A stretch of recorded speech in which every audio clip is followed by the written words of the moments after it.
Hello everyone.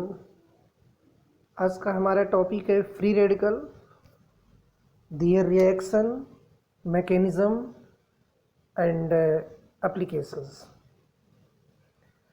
तो सबसे पहले हम आपको बताएं कि फ्री रेडिकल्स एक्चुअल में होता क्या है और फ्री रेडिकल सबसे पहले इसकी खोज किसने की थी।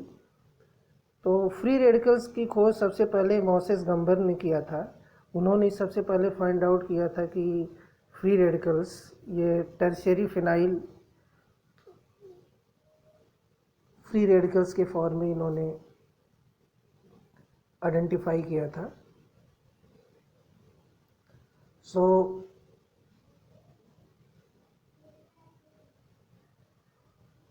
फ्री रेडिकल्स और आयंस में ये डिफ्रेंशिएशन किया गया कि आयंस और फ्री रेडिकल्स एक्चुअली दोनों हाईली रिएक्टिव्स होते हैं। फ्री रेडिकल भी हाईली रिएक्टिव होता है, आयन भी हाईली रिएक्टिव होता है। तो वो कौन सी चीज़ें होती जो फ्री रेडिकल्स को मोर रिएक्टिव बनाती हैं? वाई आयंस तो आयन के नाते ज़्यादा रिएक्टिव होता है, तो फ्री रेडिकल क्यों रिएक्टिव होता है? तो आइए सबसे पहले हम देखते हैं कि फ्री रेडिकल का डेफिनेशंस क्या होता है। Radicals, here we know about the radicals. अगर फ्री रेडिकल्स की बात किया जाए, रेडिकल और फ्री रेडिकल में थोड़ा सा डिफरेंसेस होता है। अगर हम रेडिकल्स की बात करें तो radicals are acidic and basic radicals both, वहाँ पे एसिड और बेसिक रेडिकल्स आ जाते हैं। लेकिन अगर हम फ्री रेडिकल्स की बात करें तो ऐसे रेडिकल्स यानी radicals are atoms, molecules or ions with unpaired electron in outer cell configuration। यानी such type of atom or molecule or ion which have unpaired electron or odd number of electron in their valence shell, that is called radicals। Free radicals में है positive, negative और zero charges. You know, free radicals में है positive, negative और zero charges. This is definition of radicals. This is radicals. Even though have unpaired electrons by convention, metal and their ions are complexes with unpaired electrons are not radicals। एक चीज़ यहाँ पर ये आती है कि जो हमारे मेटल आयंस होते हैं या उनके जो कॉम्प्लेक्सेस होते हैं, अगर उनके पास अनपेयर्ड इलेक्ट्रॉन्स हैं तो उन्हें हम रेडिकल्स नहीं कह सकते। Unpaired electrons cause radicals to be highly reactive। So this is the definition of free radicals। Now come to the introduction।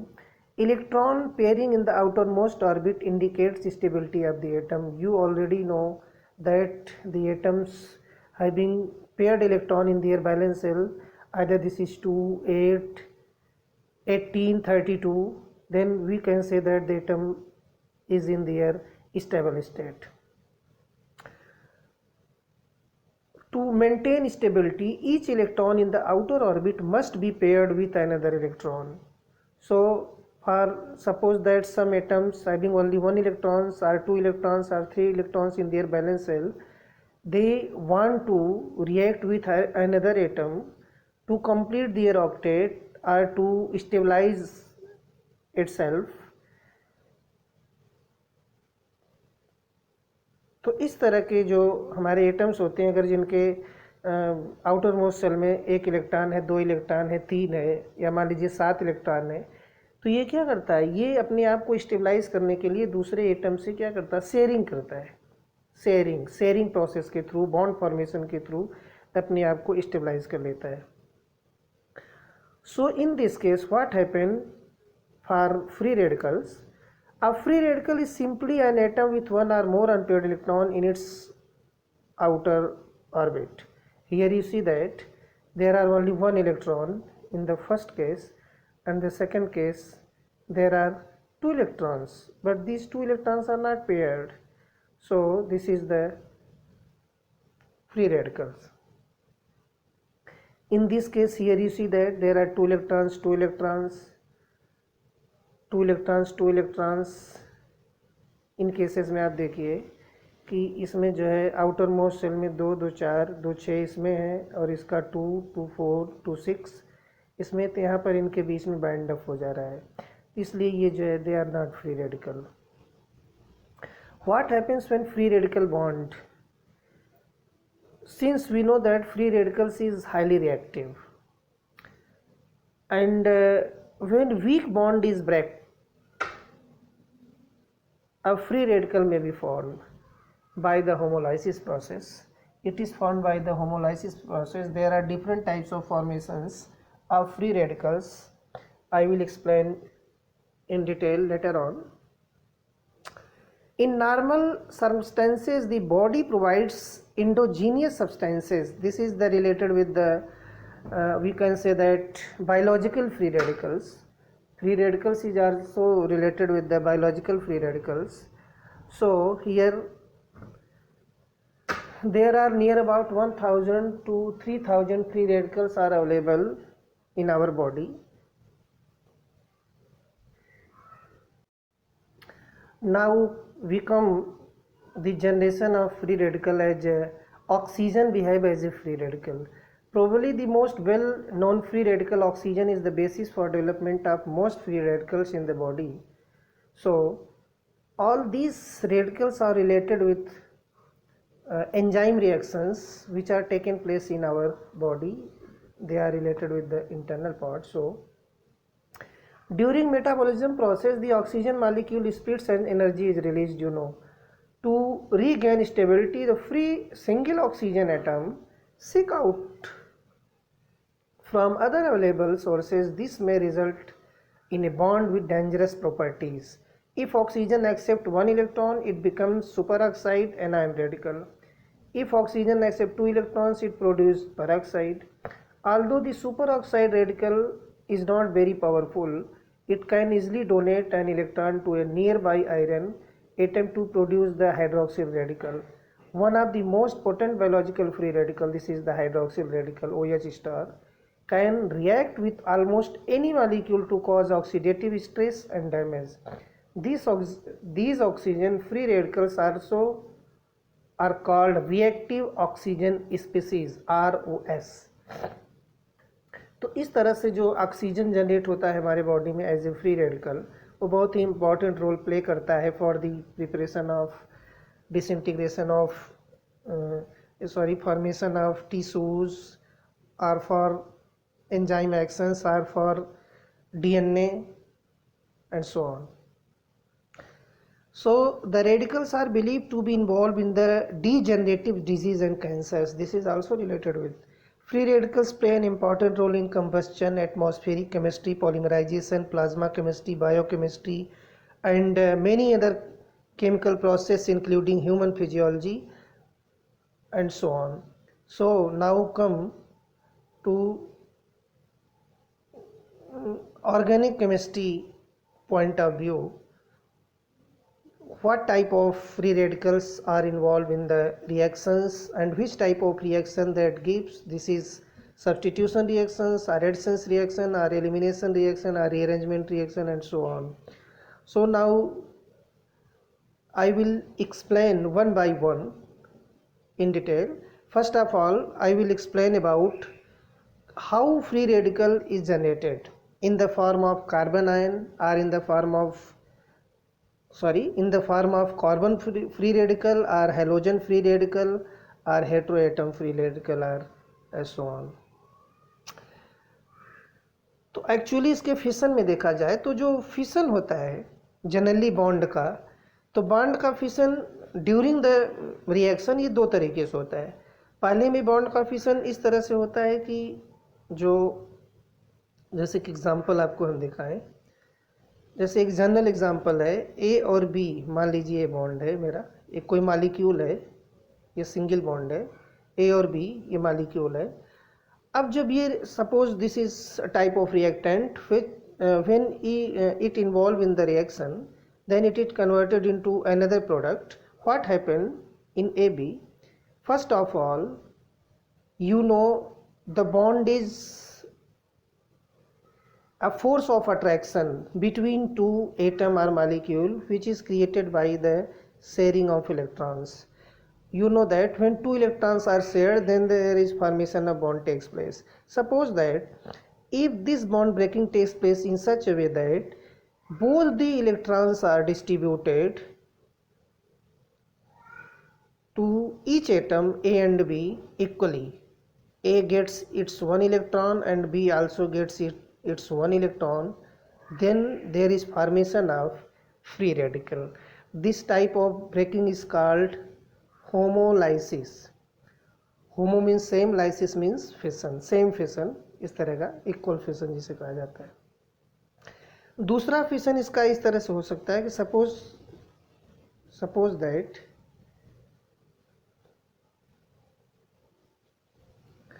this AB molecule is break down in such a way that these two electrons either goes to A atom or on B atom. If this goes to on A atom, then it becomes A negative and B positive, or it goes to B atom, then B becomes negative and A positive. This type of breaking depends upon the electronegativity of the atom. The atom which will be more electronegative, that will take both the electrons and gets ionized in negative form. So this type of fission is called heterolytic fission. You can say that in this example, here are two types of example are shown.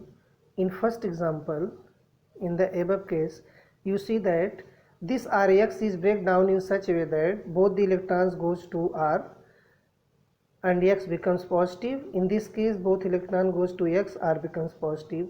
Then there is formation of carbon ion and carbonium ion, but these two electrons are equal distributed between two atoms.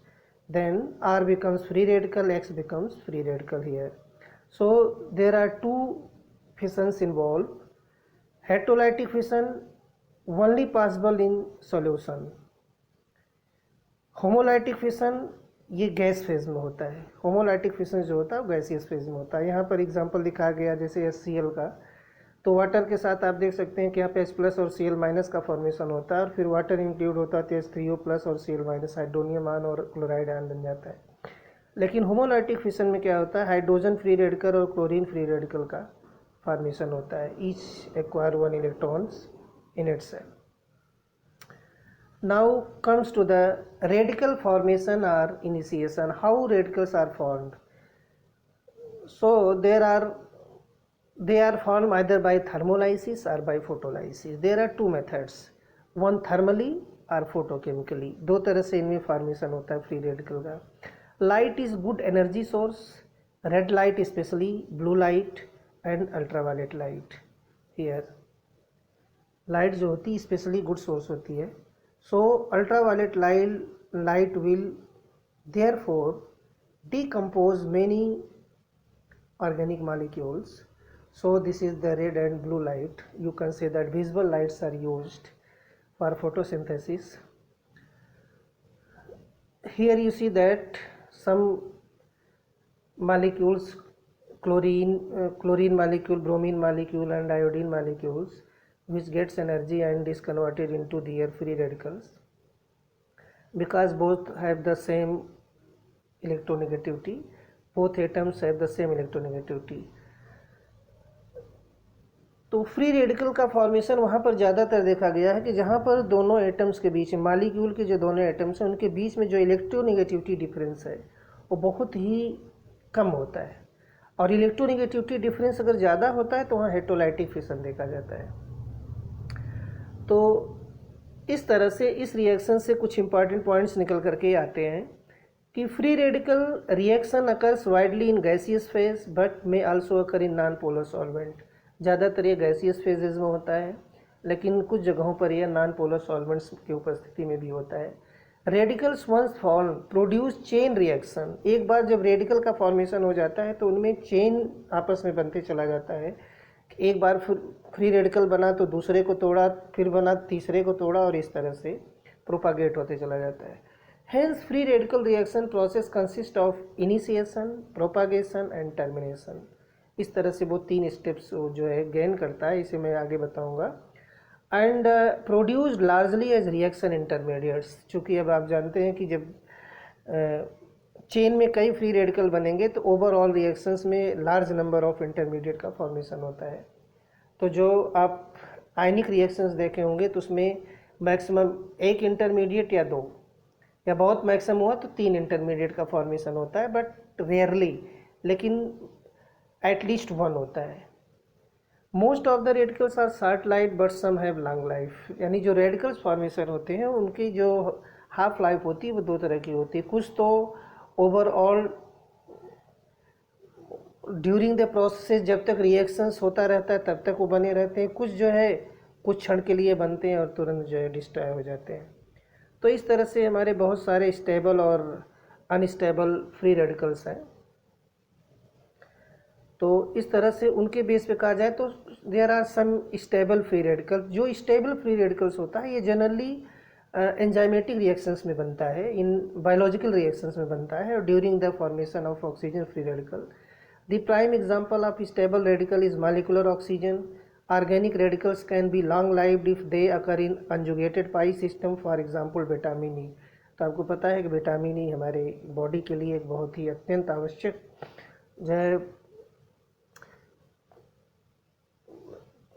Compound है। तो वहाँ पर जो oxygen free radical generate होगा वो long life होता है। तो हमें इसके बारे में डिटेल नहीं, हमें सिंपली जो रिएक्शन से रिलेटेड है उसके बारे में जानना है। कुछ परसिस्टेंट रेडिकल्स होते हैं, जैसे persistent radicals compounds are those whose longevity is due to steric crowding around the radical center, यानी वो तो उसके कारण होती है कि उनके जो चारों तरफ क्राउडिंग होती है और which makes physically difficult for the radical to react with another molecule। ऐसे मालिक्यूल्स जो है कि फ्री रेडिकल इतने स्टेबल होते हैं कि वो दूसरे से रिएक्ट करने में भी लॉन्ग टाइम टेकन करते हैं, जैसे पोटेशियम नाइट्रोसो डाइसल्फोनेट और नाइट्रोसो ऑक्साइड, नाइट्रो ऑक्साइड यहाँ पर दिखाया गया है। पोटेशियम नाइट्रोसो डाइसल्फोनेट ये मालिक्यूल है आपका, यहाँ ये फ्री रेडिकल है, डाइसल्फोनेट फ्री रेडिकल। तो आप देख सकते हैं कि सल्फर ट्राईऑक्साइड का दोनों साइड से पोटेशियम सल्फोनेट ग्रुप का दोनों तरफ से घिराव है कि ये फ्री रेडिकल को बैकअप किए हुआ है कि ये रिएक्शन उतना फास्ट रिएक्शन नहीं देता है। तो ये ऐसे रिएक्शंस को परसिस्टेंट रिएक्शन कहा जाता है कि जो किसी के कारण अवरोधित हो रिएक्शन करने के लिए। Now second is the di radicals. बहुत सारे रेडिकल्स आपने पढ़ा होगा कि डाई रेडिकल्स भी होते हैं, जैसे di radicals are molecules containing 2 radical centre. Atmospheric oxygen naturally exists as a diradical in its ground state as a triplet oxygen. This state of oxygen results in paramagnetic character, which is demonstrated by its attraction to an external magnet. तो ऐसे जो die radicals होते हैं, जैसे एक आपने पढ़ा होगा कुछ कार्बिन के बारे में, ये भी जो है डाई रेडिकल होता है, डाई रेडिकल की तरह। जैसे कुछ रेडिकल्स ऐसे होते हैं इनकी जो 2 अवस्थाएं, जैसे मान लीजिए एक सिंगलेट और ट्रिपलेट अवस्थाएं होती है, ग्राउंड स्टेट में कुछ होती हैं और एक्साइटेड स्टेट में कुछ होती है। अगर ग्राउंड स्टेट में भी वो एज ए फ्री रेडिकल जो है शो कर रहा है और एक्साइटेड स्टेट में भी वही शो कर रहा है, सेम सिचुएशन, ऐसी स्थिति में हम उसे जो है डाई रेडिकल कहते हैं। इसके बाद आता है कि शॉर्ट लाइव्ड रेडिकल्स। कौन कौन से ऐसे रेडिकल्स होते हैं जो शॉर्ट लाइव्ड होते हैं? तो अल्काइल जो फ्री रेडिकल्स हैं, जैसे 0 डिग्री, 1 डिग्री, 2 डिग्री, 3 डिग्री, ये सारे जो अल्काइल्स रेडिकल्स हैं ये शॉर्ट लाइव्ड हैं। And these short lived radicals are difficult to handle and they are highly reactive. Their stability will be in the order tertiary radical is more stable than secondary, which is more stable than primary, which is more stable than super primary, just like here you see that in these cases. This sequence shows that stability increases due to increase in hyperconjugation and decrease due to relief of steric stain as the series reversed या traversed.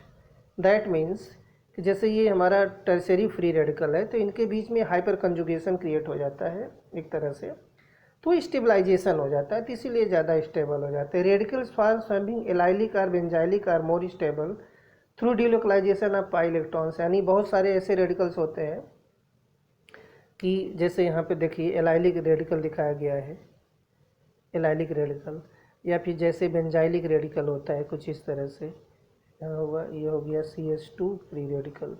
तो यहाँ reason क्या, अगर हम यहाँ bond दिखा दें इस तरह से कुछ, तो होता क्या है कि यहाँ पे बॉन्ड ब्रेकिंग होती है, यहाँ फ्री रेडिकल बन जाता है और ये फ्री रेडिकल यहाँ इनके बीच में शेयरिंग हो जाती है और यहाँ एक बॉन्ड बन जाता है। तो इसका मतलब इसमें रेजोनेंस क्रिएट हो जाता है। तो ये सब हाईली स्टेबल हो जाते हैं क्योंकि due to the resonance. Okay, तो ये थे हमारे कुछ शॉर्ट लाइव्ड रेडिकल्स। और our next point is method of preparation, जो अभी हम एक्सप्लेन कर रहे थे कि photochemical reaction, thermal fission and oxidation reduction reactions. तो एक रेडॉक्स रिएक्शंस के थ्रू बनता है, एक थर्मल फिशंस के थ्रू बनता है, एक फोटोकेमिकल फिशंस के थ्रू बनता है। तो सबसे पहले हम देखते हैं कि किस तरह से डाईफिनाइल कीटोन में फ्री रेडिकल का फॉर्मेशन होता है। तो ये हमारा diphenyl ketone, here you see that this is diphenyl ketone.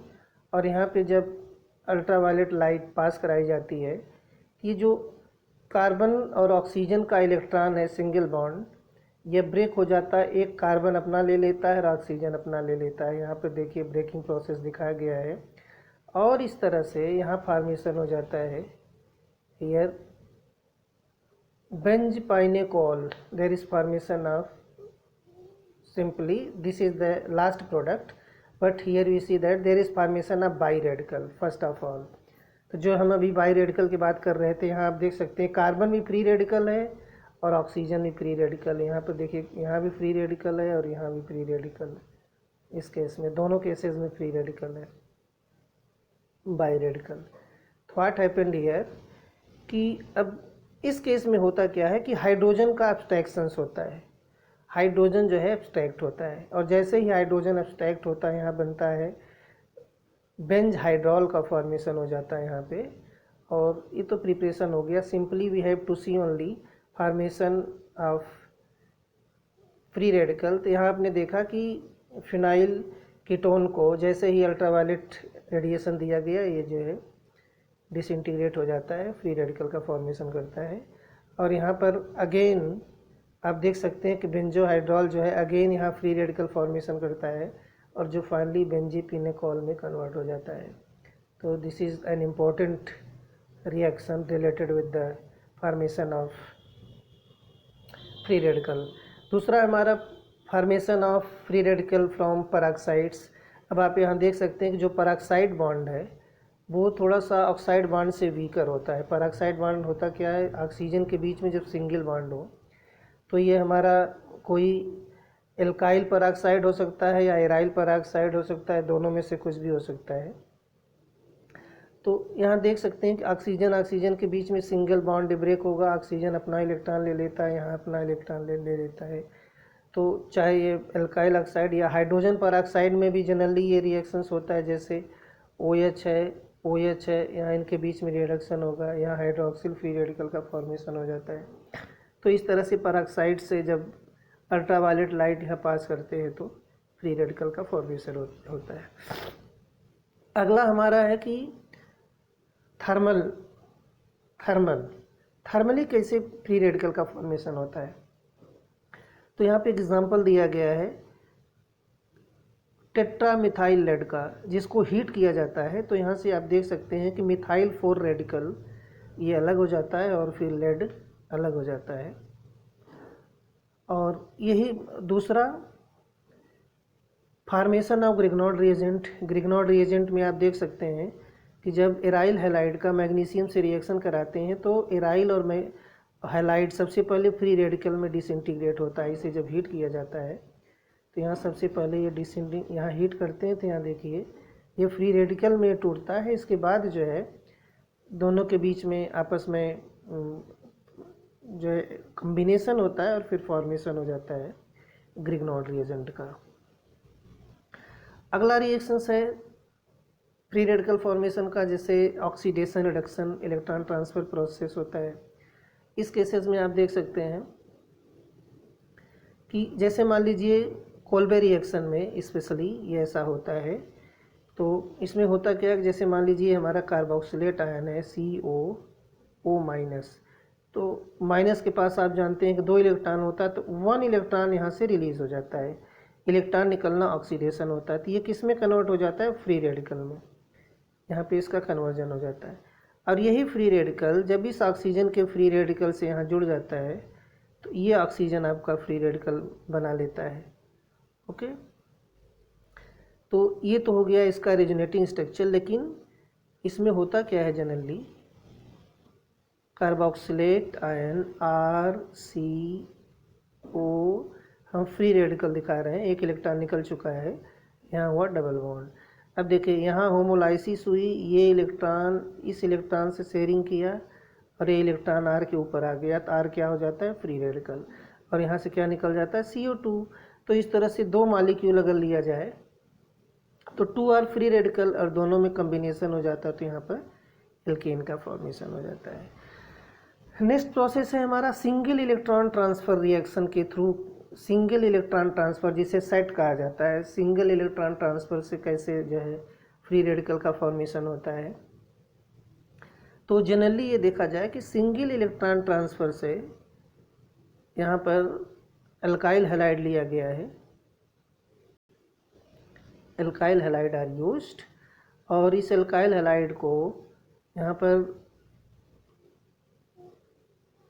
Electron transfer कराया जा रहा है। कहाँ से, यहाँ पे कोई मेटल लिया गया है जैसे 2+, तो ये अपना 1 इलेक्ट्रॉन जो है ये ट्रांसफ़र कर दिया।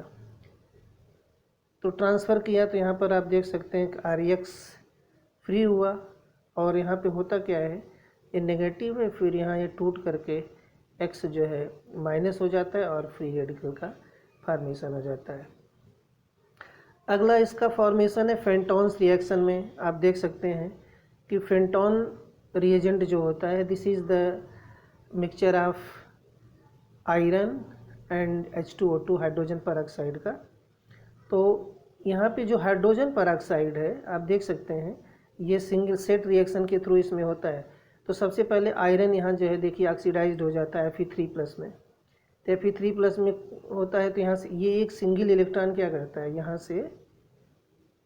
से देखिए से यहाँ आयरन Fe3+ में ऑक्सीडाइज्ड हो जा रहा है, Fe2+, फेरस से फेरिक में कन्वर्जन हो जा रहा है। तो इसका मतलब क्या हुआ, 1 इलेक्ट्रॉन यहाँ से रिड्यूस्ड हुआ, 1 इलेक्ट्रॉन निकला, तो यहाँ देखिए 1 इलेक्ट्रॉन यहाँ निकाला गया है। वो जो 1 इलेक्ट्रॉन निकला अब कहाँ आ जाता है, इस पेरोक्साइड बॉन्ड के ऊपर यहाँ पर, और इस तरह से 1 इलेक्ट्रॉन यहाँ आ गया। तो ये इलेक्ट्रॉन जब OH के ऊपर चला जाता है, तो चूँकि इसे जब ब्रेक करेंगे तो OH माइनस OH प्लस होगा, तो एक OH माइनस बना लेता है, एक OH फ्री रेडिकल बना लेता है। और इसके बाद जो है हमारा जो कार्बोक्सिलिक एसिड है, इस फेंटॉन्स रिएक्शन से फिर रिएक्शन होता है, तो फिर देखिए ब्यूटा ऑक्साइड फ्री रेडिकल में कन्वर्ट होता है, और फाइनली जो है ब्यूटाइल पेरोक्साइड का, टर्सरी ब्यूटाइल पेरोक्साइड का फॉर्मेशन हो जाता है।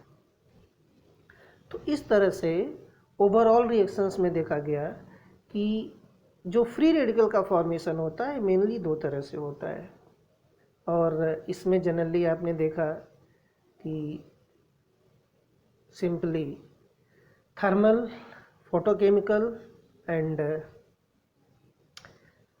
रेडॉक्स रिएक्शन के थ्रू। नेक्स्ट टॉपिक है हमारा रेडिकल स्टेबिलिटी, यानी जो रेडिकल हमारा फॉर्म हुआ उसकी स्टेबिलिटी जो है वो किस पर डिपेंड करती है। तो स्टेबिलिटी 2 पॉइंट्स पे डिपेंड करती है, थर्मोडायनेमिक स्टेबिलिटी और काइनेटिक स्टेबिलिटी। तो सबसे पहले हम थर्मोडायनेमिक स्टेबिलिटी देखें कि to break a bond energy is needed, so the energy required to dissociate a bond is good measure of how strong the bond is. Means किसी bond को break करने के लिए जितने अमाउंट में एनर्जी ज़्यादा दी जाएगी तो वो बॉन्ड जो है थर्मोडायनेमिकली उतना स्ट्रांग होता है। It is quantified in terms of the enthalpy of dissociation of alkene into alkyl and hydrogen free radical. Suppose that if question arises here, In which case do you think the product is more stable, when bond dissociation energy is high, yeah, when bond dissociation energy is low? Like this, somewhat this type of question is arises. Then the answer will be the radicals formed from a bond which needs more energy are less stable. The radicals formed from a bond which needs more energy are less stable. Electron donating or electron pushing species towards free radical stabilizes them. So methane 105, ethane 101, isopropane 99, trimethyl methane 97. Then their stability will be tertiary, secondary, primary and methyl. Okay. Now what factors affecting stability? The factor affecting the stability of free radicals, there are main factors are either this is based on thermodynamic stability,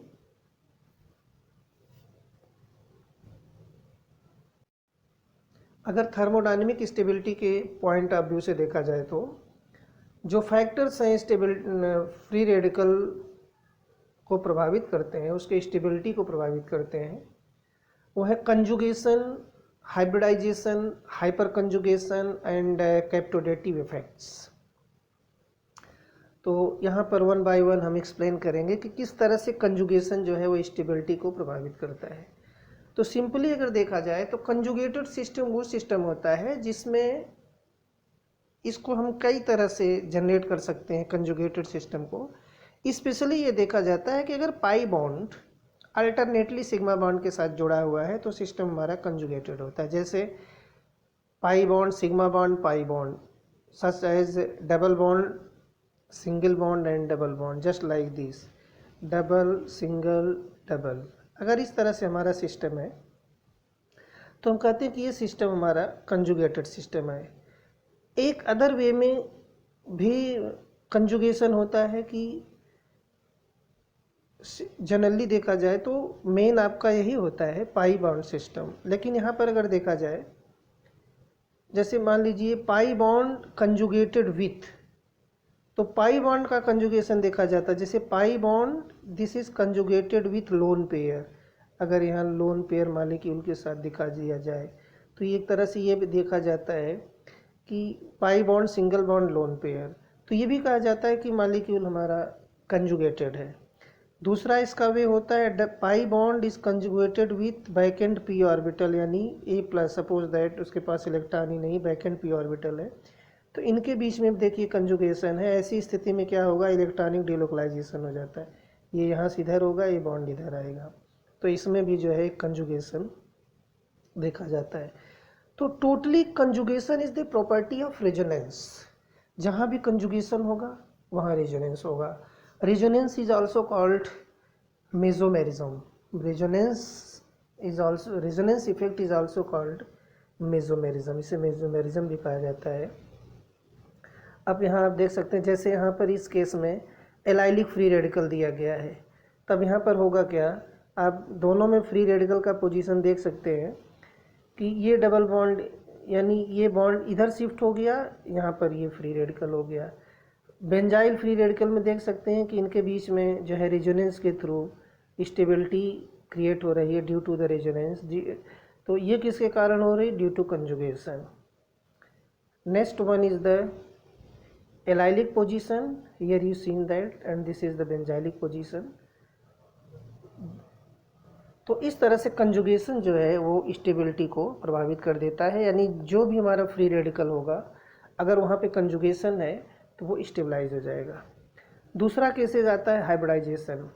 तो hybridisation यानी geometry of the molecule जो होती है बहुत ही important होती है उस free radical को आइडेंटिफाई करने के लिए। जैसे देखा जाए तो geometry of alkyl radical is considered between sp2 and sp3 hybridisation and energy required to invert pyramid is very well. एक पिरामिडल होता है, तो इस केस में आप देख सकते हैं कि एल्काइल सेलो पिरामिड, यहाँ पे इसमें फ्री रेडिकल, एक में लोब ऊपर दिखाया गया, दूसरे में लोब नीचे दिखाया गया है। तो होता क्या है ऐसे केसेस में, तो यहाँ हाइब्रिडाइजेशन का केस दिखाया गया है, एक में पाई एक्सेप्टर है और एक में पाई डोनर है। In both the cases the radical is more stable than sigma radical, we can say that the pi radical is more stable than the sigma. This is because as the pi character of radical increases, its thermodynamic stabilization increases. तो यही reason होता है कि जो thermodynamic stabilization होता है वो increase कर जाता है. Next one is hyperconjugation. Hyperconjugation is the other property or which stabilizes the radicals. Here what happened? Sigma bond is moved due to the movement of sigma bond. यहाँ जो conjugation होता है वो सिग्मा पाई का conjugation होता है. Resonance में क्या होता है? पाई पाई का कंजुगेशन होता है. हाइपर कंजुगेशन में सिग्मा और पाई का कंजुगेशन होता है. इसलिए हाइपर कंजुगेशन को सिग्मा पाई कंजुगेशन भी कहा जाता है या नो बॉन्ड रेजोनेंस कहा जाता है, कि इसमें रेजोनेंस तो होगा विदाउट बॉन्ड फॉर्मेशन, यानी विदाउट बॉन्ड फॉर्मेशन. यानी बॉन्ड फॉर्मेशन मतलब जैसे हाइपर कंजुगेशन देखा जाए तो कहाँ पर होता है? जनरली ये होता है कि जब carbon atom, suppose that this is positively sp2 hybridised, ये कार्बन एटम आपको sp2 हाइब्रिडाइज्ड हो, पॉजिटिव चार्ज. ओके, तो चूँकि हमें यहाँ फ्री रेडिकल से दिखाना है तो इस तरह से यहाँ एक कार्बन है और इसके साथ यहाँ हाइड्रोजन जुड़ा हुआ है.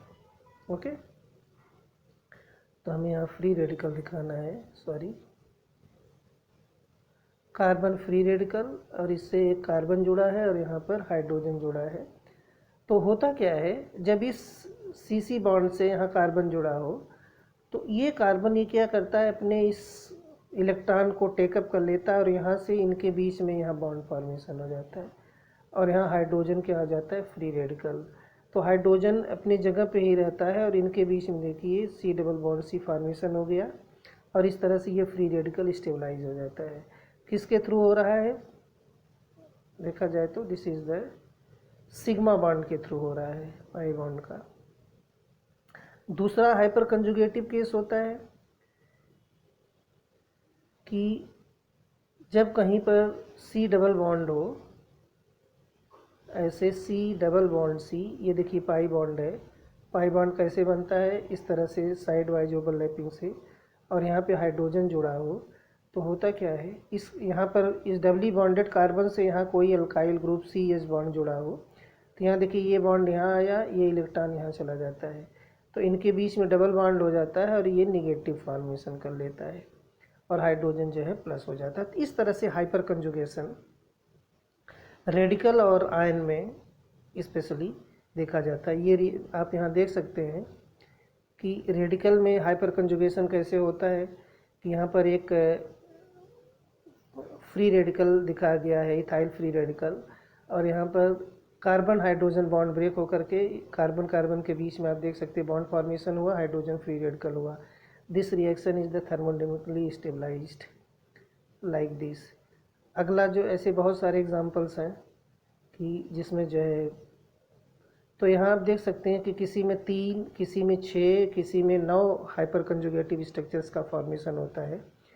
तो यहाँ 9, यहाँ 6 और यहाँ 3. टर्शियरी में 9, सेकेंडरी में 6 और प्राइमरी में 3 हाइपर कंजुगेशन स्ट्रक्चर का फॉर्मेशन होता है, इसलिए ये जो है ज़्यादा स्टेबल होते हैं.